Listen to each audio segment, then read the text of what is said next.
नमस्कार प्रिय विद्यार्थियों। हम बुद्धि टॉपिक पर चर्चा कर रहे हैं। आज हमारा टॉपिक है बुद्धि। आज हमको पढ़ना है बुद्धि के प्रकार, टाइप्स ऑफ इंटेलिजेंस। बुद्धि कितने प्रकार की होती है। तो बुद्धि के प्रकार के बारे में दो वैज्ञानिकों ने अपने अपने सुझाव दिए। पहले थॉर्नडाइक थे जिन्होंने बुद्धि के 3 प्रकार बताए। पहला प्रकार था गामा की यांत्रिक बुद्धि, दूसरा अमूर्त बुद्धि और तीसरा सामाजिक बुद्धि। ठीक, ये गैरेट ने 3 प्रकार के बताए, गामा के यांत्रिक बुद्धि, अमूर्त बुद्धि और सामाजिक बुद्धि। गामा के यांत्रिक बुद्धि को जिसको मोटर या मैकेनिकल इंटेलिजेंस कहते हैं, अमूर्त को एब्स्ट्रैक्ट इंटेलिजेंस और सामाजिक बुद्धि को सोशल इंटेलिजेंस के नाम से जानते हैं। और दूसरे विद्वान जो थे वो गैरेट महोदय थे। गैरेट महोदय ने भी बुद्धि के 3 प्रकार बताए हैं। जिसे थॉर्नडाइक ने गामा की यांत्रिक बुद्धि कहा, उसी को गैरेट ने मूर्त बुद्धि के रूप में, कॉन्क्रीट इंटेलिजेंस के रूप में बताया। ठीक, गैरेट ने बताया पहला मूर्त बुद्धि यानी कॉन्क्रीट इंटेलिजेंस, दूसरा अमूर्त बुद्धि यानी कि एब्स्ट्रैक्ट इंटेलिजेंस और तीसरा सामाजिक बुद्धि यानी सोशल इंटेलिजेंस। तो गैरेट और थॉर्नडाइक दोनों ने बुद्धि के 3 प्रकार बताए हैं। लगभग एक ही जैसे हैं दोनों के, बस थोड़ा नाम का अंतर है। अब हम इनके बारे में चर्चा कर लेते हैं। तो सबसे पहले हम मूर्त बुद्धि के बारे में चर्चा कर लेते हैं कि मूर्त बुद्धि है क्या। ठीक, कॉन्क्रीट इंटेलिजेंस जिसको कहते हैं। ठीक, ये क्या है, इस पर हम चर्चा करते हैं। तो वह बुद्धि, मूर्त बुद्धि क्या है? वह बुद्धि जो मनुष्यों को वस्तुओं के स्वरूप को समझने में और उसके अनुसार क्रिया करने में सहयोग करती है। वह बुद्धि जो मनुष्यों को वस्तुओं को स्वरूप को समझने और तदनुकूल क्रिया करने में सहयोग करती है, उसे गैरेट ने मूर्त बुद्धि की संज्ञा दी है, यानी कॉन्क्रीट इंटेलिजेंस की संज्ञा दी है। मूर्त बुद्धि इसलिए कि यह मूर्त वस्तुओं यानी जो प्रत्यक्ष वस्तुएं हैं, हमारे सामने जो चीजें हैं, उनको समझने और उससे जुड़ी हुई क्रिया करने में सहायता करती है।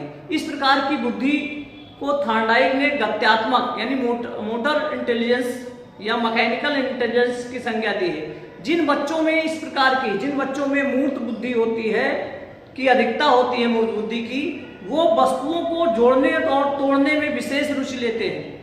वो वस्तुओं को तोड़ने जोड़ने में विशेष रुचि लेते हैं। अन्य शारीरिक कार्य जैसे खेल कूद, नृत्य आदि में उनकी रुचि होती है। ऐसे बच्चे आगे चलकर कुशल कर्मकार, कारीगर और इंजीनियर बनते हैं। जिनमें मूर्त बुद्धि की अधिकता होती है, वो आगे चलकर अच्छे कारीगर और इंजीनियर बनते हैं। ठीक, दूसरा है अमूर्त बुद्धि।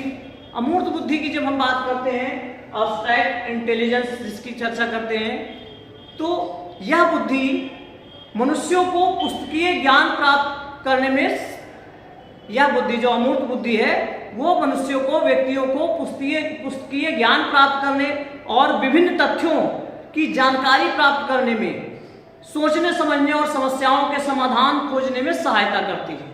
अमूर्त बुद्धि क्या है? ये व्यक्तियों को पुस्तकीय ज्ञान प्राप्त करने, तथ्यों की जानकारी प्राप्त करने, सोचने समझने और समस्याओं को समाधान करने में सहायता करती है। कौन सी बुद्धि? अमूर्त बुद्धि।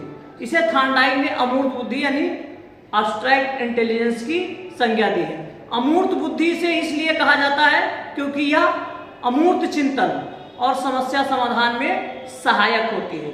जिन बच्चों में अमूर्त बुद्धि की अधिकता होती है, वे पुस्तक अध्ययन, चिंतन मनन करने में ज्यादा इंटरेस्ट लेते हैं।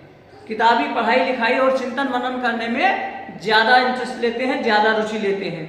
ऐसे बच्चे आगे चलकर अच्छे वकील, डॉक्टर, अध्यापक, दार्शनिक, साहित्यकार, चित्रकार बनते हैं। ठीक, जिनमें अमूर्त बुद्धि की अधिकता होती है, वो बच्चे वकील, डॉक्टर, अध्यापक, साहित्यकार, चित्रकार, दार्शनिक, वैज्ञानिक ये बनते हैं। ठीक, फिर तीसरी बुद्धि है जो सामाजिक बुद्धि। ठीक, सामाजिक बुद्धि, सोशल इंटेलिजेंस। वह बुद्धि, सामाजिक बुद्धि क्या है? वह बुद्धि जो मनुष्यों को अपने समाज में समायोजन करने, वह बुद्धि जो मनुष्यों को अपने समाज में समायोजन करने एवं सामाजिक कार्यों में भाग लेने में सहायता करती है। समाज में समायोजन करने एवं सामाजिक कार्यों में भाग लेने में सहायता करती है, उसे सामाजिक बुद्धि कहा जाता है। जिन बच्चों में सामाजिक बुद्धि की अधिकता होती है वे परिवार के सदस्यों, समाज के हमजोलियों और विद्यालय के सहपाठियों के साथ समायोजन कर लेते हैं बहुत अच्छे ढंग से और सामाजिक कार्यों में रुचि लेते हैं। ऐसे बच्चे आगे चलकर अच्छे व्यवसायी, व्यापारी, समाज सेवक और अच्छे राजनेता बनते हैं। ये 3 प्रकार की बुद्धि होती है। बुद्धि के 3 प्रकार होते हैं। ठीक, पहला गामक या यांत्रिक, यानी प्रत्यक्ष, जो देखकर, सामने वस्तुओं को देखकर और उसके समस्या का समाधान करने की जो क्षमता होती है जिन बच्चों में, उसको मूर्त या गामक या यांत्रिक बुद्धि कहा जाता है।